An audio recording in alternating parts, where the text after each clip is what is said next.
Filippo Croza, son nom véritable.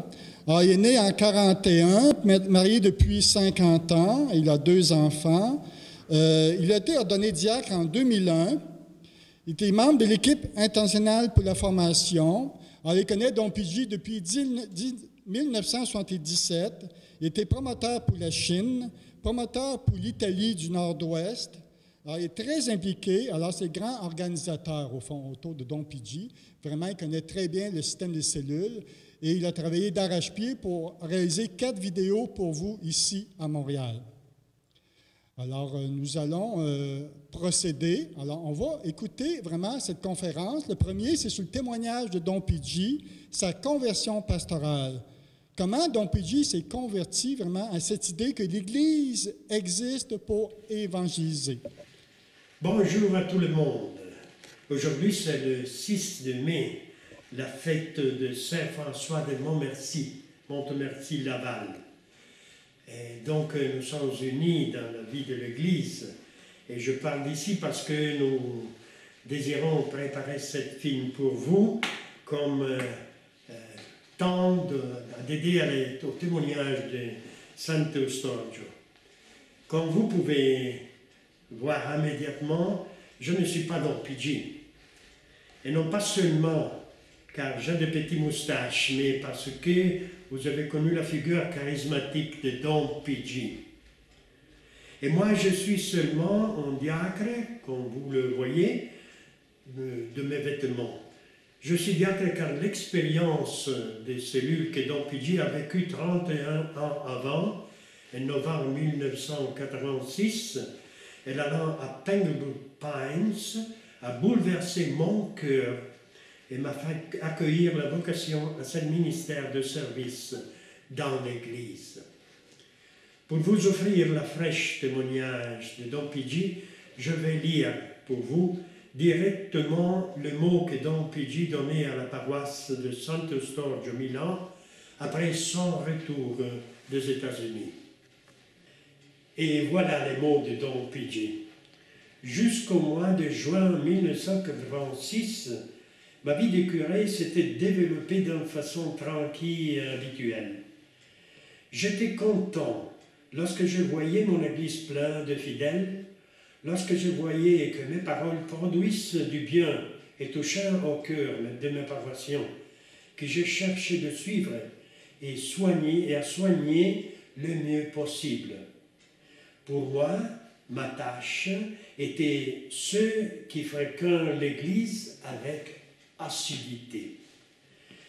Je me conduisais comme ceux qui disaient que la paroisse n'était qu'un géant endormi.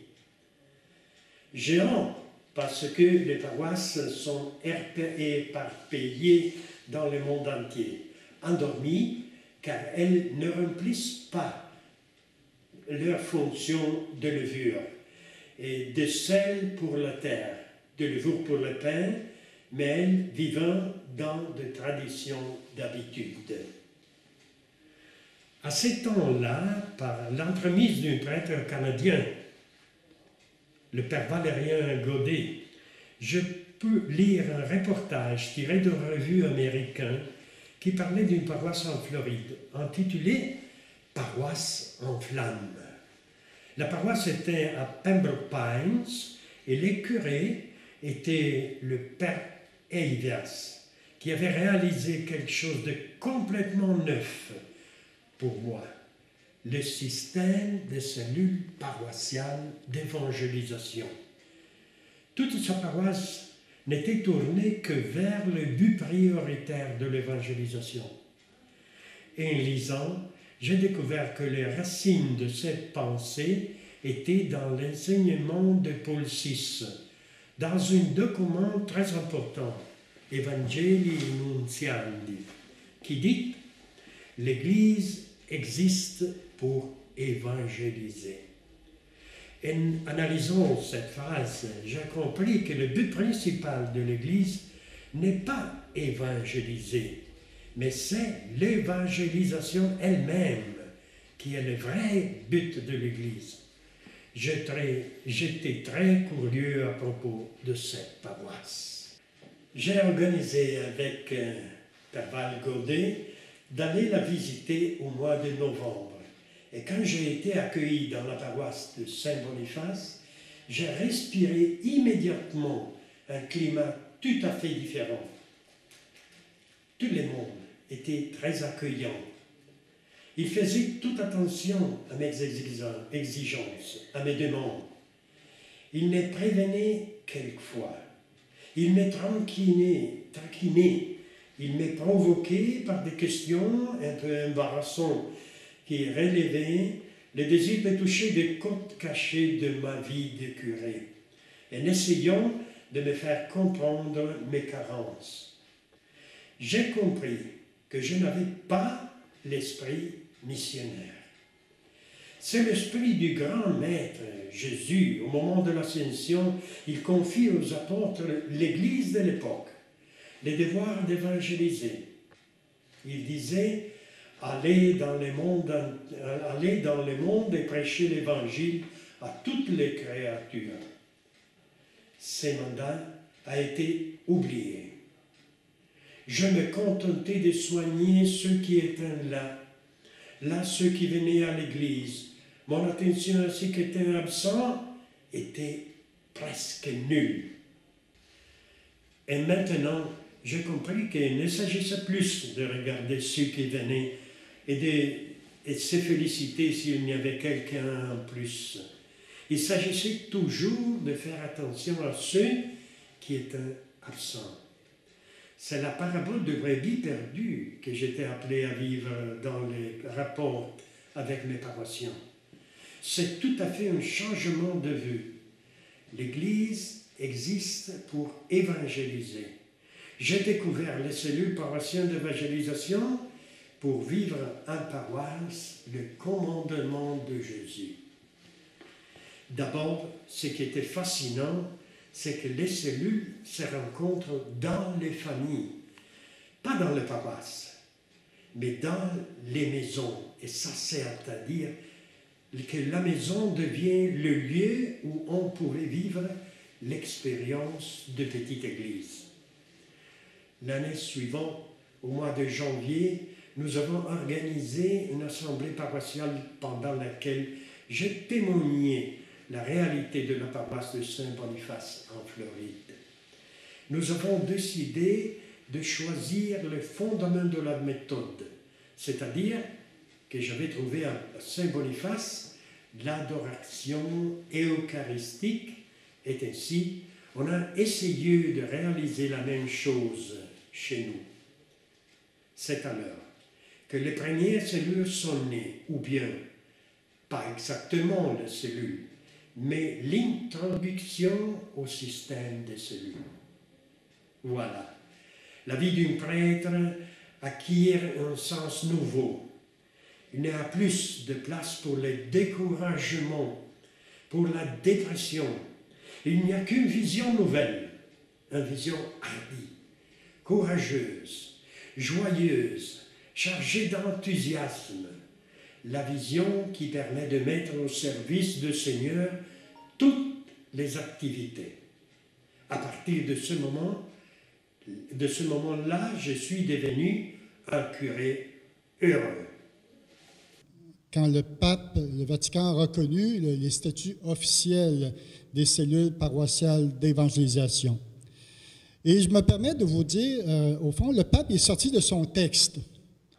Puis quand on entend un conférencier sortir de son texte, parce que c'est important à saisir. Alors, il a donné 2 consignes. Alors, il a dit, pour nous, les membres des cellules, ne jugez jamais personne. Premier conseil, extrêmement important.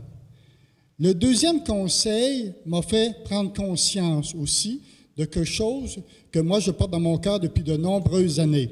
Alors, il a dit ceci, les charismes avant les statuts, les charismes avant les règles.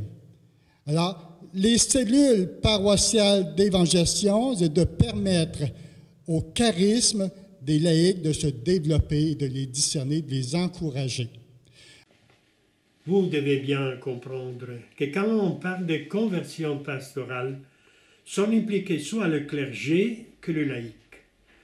On ne parle pas d'une conversion, de foi vers Jésus le Christ, ou changement vers une vie de sainteté.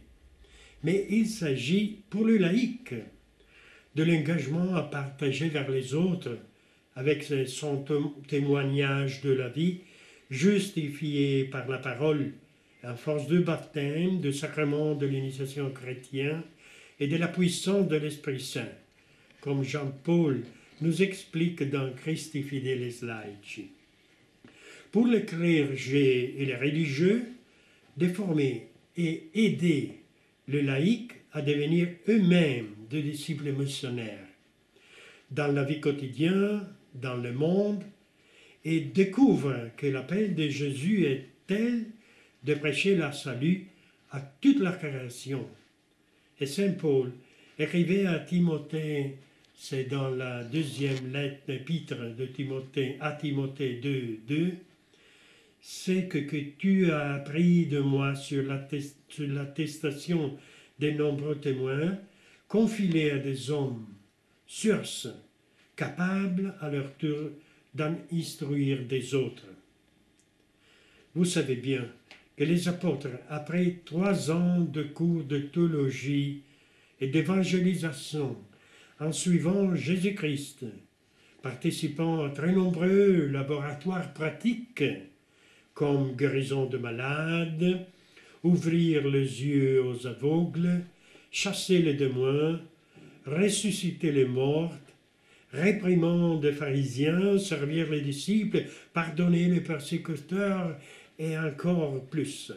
À la fin, quand Jésus, le Maître et le Seigneur, est parti vers le ciel, en confiant à eux la tâche d'évangélisation du monde entier, eux n'étaient pas encore capables d'aller évangéliser juste au moment de la descente du Saint-Esprit à Pentecôte. Sans aucun doute, nous croyons en Jésus qu'il dit à Thomas et aux autres apôtres, « Parce que tu me vois, tu crois. Heureux ceux qui n'ont pas vu et qui ont cru. » Si les apôtres qui ont vécu 3 ans avec Jésus lui-même sont devenus grands évangélisateurs seulement après la Pentecôte, nous aussi devons ouvrir complètement et sans peur notre corps et notre vie à l'action du Saint-Esprit. Que Dieu nous donne juste baptême à travers chaque sacrement que nous recevons. Il faut que nous soyons accompagnés de l'Église à cette expérience vivante de l'Esprit parmi d'un approprié chemin spirituel pour en savoir plus sur l'action du Saint-Esprit en nous. C'est lui l'acteur et l'agent de l'évangélisation. Il n'y aura jamais d'évangélisation possible sans l'action de l'Esprit Saint. Les techniques d'évangélisation sont bonnes, mais les plus perfectionnées ne sauraient remplacer l'action discrète de l'Esprit, comme écrit Paul VI dans l'exhortation apostolique Evangelii Nuntiandi au point 75. Donc, selon Pape Paul VI, qui nous appelle avec puissance à une nouvelle évangélisation, avec son dernier pressant appel concernant les attitudes antérieures qui doivent animer les ouvriers de l'évangélisation, là, il parle encore de la docilité à l'action de l'Esprit Saint. Lui qui est le Seigneur et donne la vie, comme nous prions toujours, dans le « Je crois ». Nous avons besoin d'une action très forte du Saint-Esprit si nous voulons transformer les gens endormis de nos paroisses en des paroisses en flammes, en des paroisses visées à l'évangélisation. Avant de considérer notre agir pour aller vers les gens, il faut avoir un cœur comblé d'amour vers Jésus. Il n'est pas possible de donner aux autres ce que nous n'avons pas en nous-mêmes. Seulement Si notre cœur est très lié au Seigneur, à sa joie, et sa joie déborde de nous, il sera bien possible de partager aux autres la chose la plus importante de notre vie, le rencontre avec l'amour de Dieu. Lui, la liberté, la vérité, la miséricorde qui nous sauve. Uniquement avec un cœur transpercé par l'amour de Jésus, on aurait telle joie contagieuse comme fut pour la femme samaritain qui a trait ses concitoyens aux rencontres avec Jésus de Nazareth. Pape François l'appelle la joie de l'Évangile. L'adoration eucharistique personnelle, unie en profonde prière sur la parole de Dieu, sont des conditions aussi indispensables pour aller vers les gens en périphérie de l'Église, qu'ils soient tels des égarés de la foi ou des incroyants. Quand le cœur des laïcs sont pris par l'amour de Dieu, les désirs d'évangéliser devient plus grand et pousse les disciples à devenir finalement missionnaires. Il faut que chaque laïc soit aidé à entreprendre un parcours d'annonce de l'Évangile là où ils vivent. La famille, le collègue, les amis et les voisins, les 4 composants de l'oikos, sont eux qui ont des relations habituelles avec l'évangélisateur. La première suggestion, c'est de prier pour ces gens, afin que le cœur de l'évangélisateur s'ouvre à la grâce de l'Esprit et puisse entrer dans une attitude d'accueil, d'écoute sans jugement et de service, un style de vie qui prépare un échange confidentiel entre les deux. Ceci est la voie, le pont sur lequel peuvent passer des partages plus profonds et personnels, facilités par la confiance réciproque qui vont au profond de cœur, où restent cachées les souffrances et les blessures, les lieux où l'amour de Jésus devient la médecine plus efficace pour s'aimer la joie au profond du cœur. Service, écoute, partage, accueil et soutien fraternel peuvent ouvrir tout cœur. Les plus blessés, et petit à petit, les amènent aux rencontres avec la confiance en lui, Jésus le Christ, et au partage de la foi avec 2 frères dans une cellule. La cellule, c'est un petit morceau de l'Église, un petit rassemblement eucharistique. Comme sa sainteté, le pape François nous disait pendant l'audience particulière du 5 septembre 2015, à l'occasion du Rassemblement mondial de cellules pour la reconnaissance officielle de cellules, car que 2 ou 3, en effet, soient réunis en mon nom, je suis au milieu d'eux. Et après, de la petite rencontre de la cellule à la participation à la grande communauté de l'assemblée ecclésiale autour de l'autel, participant à l'Eucharistie dominicale, le pas est très bref.